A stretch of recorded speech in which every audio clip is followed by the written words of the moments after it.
ritual street fighting in Syria, cries of Allah Akbar in Iraq, or American soldiers fighting and then withdrawing from both Iraq and Afghanistan, all might seem confusing, chaotic, and unrelated. Current events often look like a blur. When we're bombarded with information in an age dominated by the internet, TV, Twitter, Facebook, and Instagram, sometimes it's hard to make sense of it all. A 2-minute nightly news story simply can't explain the rest of the story. When you need to know the difference between the Sunnis and Shiites, understand why, not just how, Ahmadinejad wants to destroy Israel, or if the Arab Spring will have a worldwide impact on your life. You might remember a game where a series of unconnected dots is spread on a page. As you connect the dots, you begin to see a picture emerge. It's like all of a sudden seeing a celestial constellation like the Big Dipper or Orion's Belt, among so many other stars in the night sky. Today, hidden within the headlines, images, press conferences, political shakings, and rhetoric throughout the Middle East are dots, making sense of an often complicated region and time.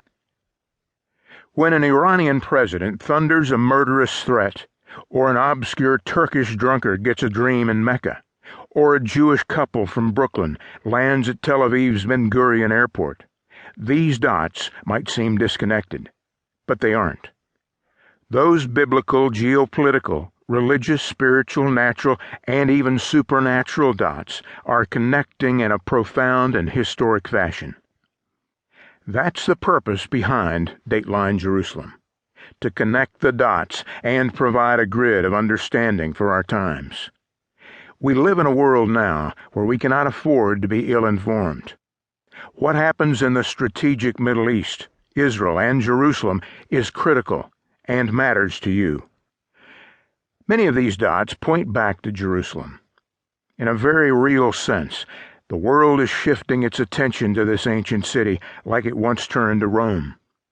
Whether it's a Jew from the former Soviet Union on his way back to Eretz Israel, the land of Israel, a Scandinavian diplomat involved in negotiations for peace, a Christian tent maker on the Silk Road evangelizing their way back to Jerusalem, or a Brazilian pastor taking his congregation on a pilgrimage to the Holy Land, Jerusalem sits like a homing beacon attracting the affairs and peoples of the world.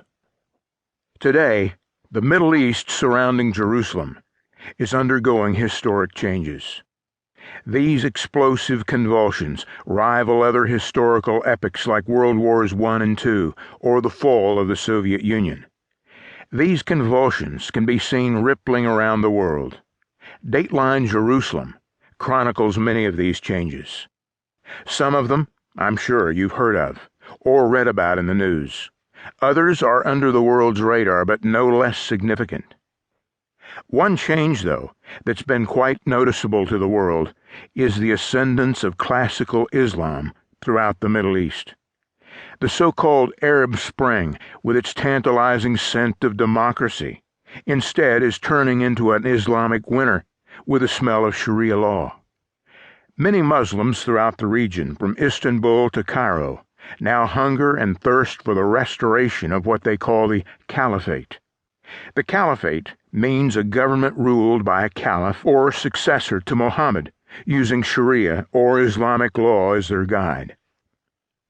They dream of a world under the dominion of Muhammad's 7th century religion. However, another restoration, Israel's, fulfills the dreams of Jews since the fall of Jerusalem in AD 70.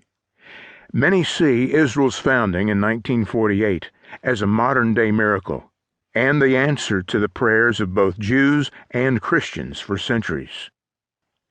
When Israeli paratroopers captured Jerusalem's Old City and the Temple Mount during the 1967 Six-Day War, it satisfied the cry, "Next year in Jerusalem," that Jews had faithfully prayed for centuries. Another phenomenon. Jews are returning to their ancient homeland from the four corners of the earth. This divine migration, foretold by Hebrew prophets thousands of years ago, includes lost tribes.